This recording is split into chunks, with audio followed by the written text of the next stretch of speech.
ছেড়ে দিয়ে আমি আমার মতন বিয়ে শাদী করে বাচ্চা নিয়ে জাস্ট সংসার করব, সংসারে মনোযোগী হব। কিংবা ওই হিরো হঠাৎ করেই পূজা চেরির বক্তব্য ভাইরাল। সিনেমা ছেড়ে দিয়ে বাচ্চা নেওয়ার ইচ্ছা প্রকাশ করেছিলেন তিনি, এমন মন্তব্য করে ব্যাপক বিতর্কে জড়ালেন এবার এই নায়িকা।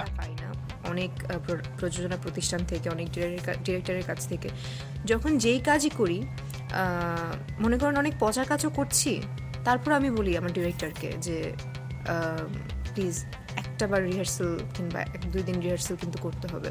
কিন্তু ওই সাপোর্টটা আমি পাই না, তো বা পারবো না, আমাকে দিয়ে সম্ভব না, আমি ছেড়ে দিই। আমাকে দিয়ে মিডিয়া, অ্যাক্টিং কোনো কিছু হবে না, আমি ছেড়ে দিই। আমি আমার মতন বিয়ে শাদী করে চুপ করে সংসার করি, 2 বছর 1 বছর পর একটা বাচ্চা নিয়ে ফেলবো, বাচ্চা নিয়ে জাস্ট সংসার করব, সংসারে মনোযোগী হব। তারপর আমার মনে হলো যে না, আমার তো আসলে গোলটা এরকম ছিল না। উইচ আই রিয়েলি লাভ, এই অডিশন জিনিসটা আমার খুবই ভালো লাগে, যে নিজের যোগ্যতায় কোনো কাজ করা। আমার শুরুটা যেরকম শুরু হয়েছিল, নূরজাহান থেকে শুরু করে যদি আমি বলি, আমার কিন্তু অডিশন দিয়েই আমি নায়িকা হয়েছি। রাজ চক্রবর্তীর আমি কাজ করেছি, অডিশন দিয়েই নায়িকা হয়েছি।